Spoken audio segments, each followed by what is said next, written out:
আসসালামু আলাইকুম। অষ্টম শ্রেণীর সকল ছাত্রছাত্রীরা, আশা করি তোমরা সবাই ভালো আছো।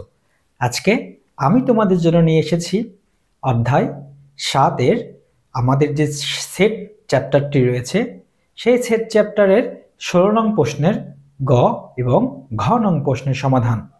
এর আগের ক্লাসে আমরা ক এবং খ নং অঙ্কের সমাধান করেছি। চলো আমরা অঙ্ক করা শুরু করে দিই। আমার পিছনে রয়েছে গ নম্বর প্রশ্ন, x ইকুয়াল টু এক্স 3 এর গুণিতক এবং x গ্রেটার দেন 36। এমন একটি সংখ্যা নিতে হবে যে সংখ্যা x এর চেয়ে 36 বড় হবে এবং 36 এর সেই সংখ্যাগুলো কি হবে, ছোট হবে। এখানে বলেছে গুণিতক। আমরা এর আগে গুণিতক সম্পর্কে জেনেছি, এখন গুণিতক সম্পর্কে জানবো।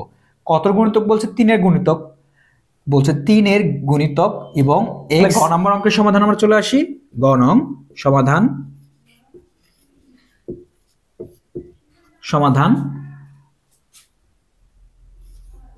x ইকুয়াল টু এক্স 3 এর গুণিতক এবং x 36। হ্যাঁ, মনে করি সেটটি ক অথবা এ। এখন x ইকুয়াল টু 3 এর গুণিতক এবং x 36 ইকুয়াল দিতে হবে। এখন বুঝতে হবে যে 3 এর গুণিতকটা আসলে কি। গুণিতক হচ্ছে আমাদের যে এই 3 ঘরের যে নামতা আছে, এই নামতা সম্পূর্ণ লিখতে হবে, ঠিক আছে? যে ঘরের গুণিতকের কথা বলবে সেই ঘরে গুণিতক সম্পূর্ণ লিখে দিবা। এখানে কি বলছে? 36 এর ছোট হতে হবে। তুমি গুণিতক যাইতে পারবা, যেতে যেতে 36 এর ওই পাশে আর যেতে পারবে না, এই পাশে থাকতে পারবে কিন্তু ওই পাশে আর যেতে পারবে না। তাহলে আমাদের 3 এর গুণনীয়কগুলো কত কত হবে? 3 কে 3, 3 দুগুণে 6, 3 তিরিকে 9, 3 চারে 12, 3 পাঁচা 15, 3 6 18, 3 সাতা 21, 3 আষ্টে 24, 3 নং 27, 3 দশে 30, 3 11 33। দেখো আমাদের কিন্তু চলে আসছে। হ্যাঁ, 3 11 কি আসছে? 33 আসছে। আমরা এখন যদি আরেকটা ঘর নেই, গুণিতক আরেকটা ঘর, তাহলে কত হবে? 36। 3 12 36, কিন্তু এটা নেওয়া যাবে না। আমাদের বলছে 3 এর গুণিতকগুলো নির্ণয় করতে হবে। 3 এর গুণিতক নির্ণয় করার পর এমন একটা সংখ্যা নিতে হবে যেটা x হবে এবং 36 এর ছোট হবে। তাহলে 3 এর যে এই যে গুণিতকগুলো আছে, এটাই হচ্ছে 3 এর গুণিতক সম্পূর্ণ রেজাল্ট, ঠিক আছে? এখন আমরা লিখবো অতএব সেটটি হলো 3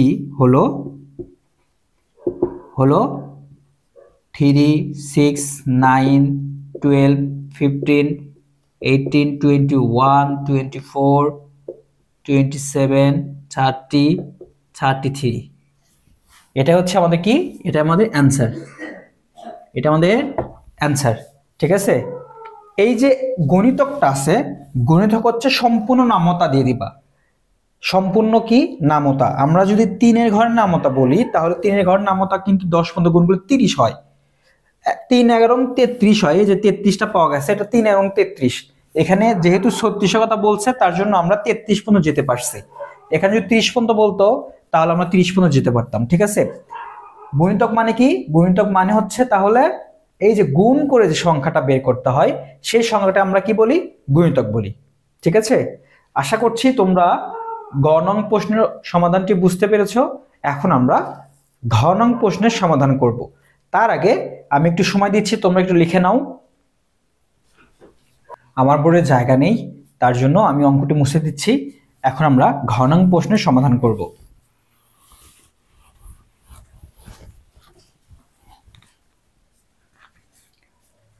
ঘ নং প্রশ্নের সমাধান হচ্ছে, এখানে বলা হয়েছে x ইকুয়াল টু এক্স পূর্ণ সংখ্যা এবং এক্স স্কোয়ার ইকুয়াল টু বা গ্রেটার দেন 10।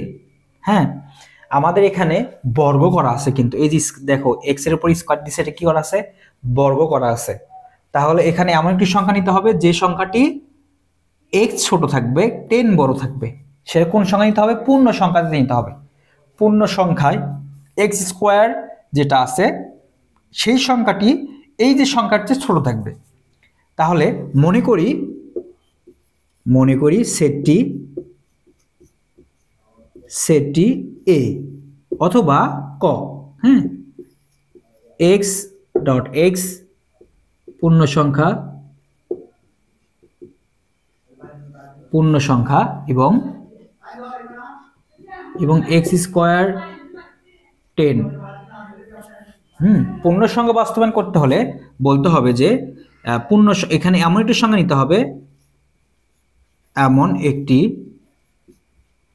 সংখ্যা নিতে হবে, নিতে হবে যা 10-এর ছোট এবং তা পূর্ণ সংখ্যা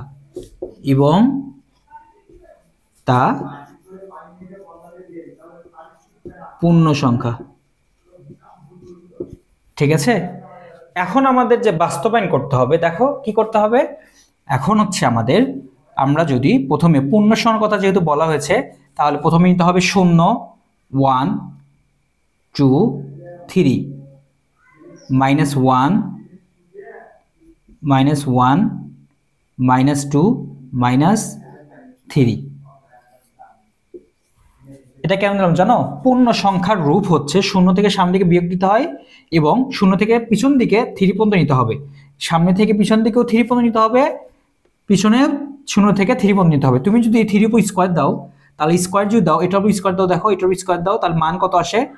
মান হচ্ছে 1-এর উপর যদি 2 থাকে, তুমি 1-এর উপরে পাওয়ার যেটাই দাও না কেন ওইটা কি হবে? একই হবে। একই লেখো। 2-এর উপর যদি তুমি পাওয়ার দাও তাহলে কত হবে? 2 দুগুণে 4। 3-এর উপর যদি পাওয়ার থাকে তাহলে 3 কটা আছে? 2টা আছে। 3 3কে কত হয়? 3 থেকে 9 লিখি। তাহলে সংখ্যাটা কি বলছে এখানে? x = s square greater than 10। তাহলে এখানে পূর্ণ সংখ্যার রূপান্তর করতে বলছে। পূর্ণ সংখ্যার রূপান্তর করছে, এখানে কিন্তু 9 পর্যন্ত আসছে।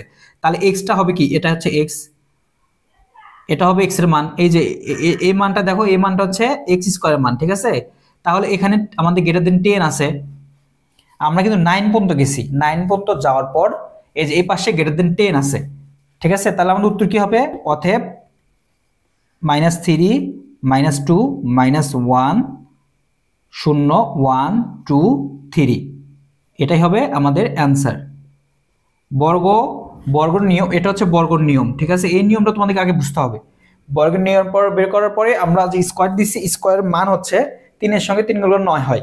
এখানে প্রশ্নে বলছে এমন একটা সংখ্যা নিতে হবে যেটি 10-এর চেয়ে ছোট। আমরা কিন্তু 9 অলরেডি নিয়ে ফেলছি। তা আশা করছি অঙ্কটি তোমরা বুঝতে পেরেছো। এরকম শিক্ষণীয় ভিডিও পেতে চাইলে আমার ইউটিউব চ্যানেলটি অবশ্যই সাবস্ক্রাইব করতে হবে, কেননা তুমি যদি আমার ইউটিউব চ্যানেলটি সাবস্ক্রাইব না করো, আমার নিত্যদিনের যে ক্লাসগুলো আসবে সেগুলো তোমার সামনে আসবে না। তাই দয়া করে আমার চ্যানেলটি সবাই সাবস্ক্রাইব করবে। আল্লাহ হাফেজ।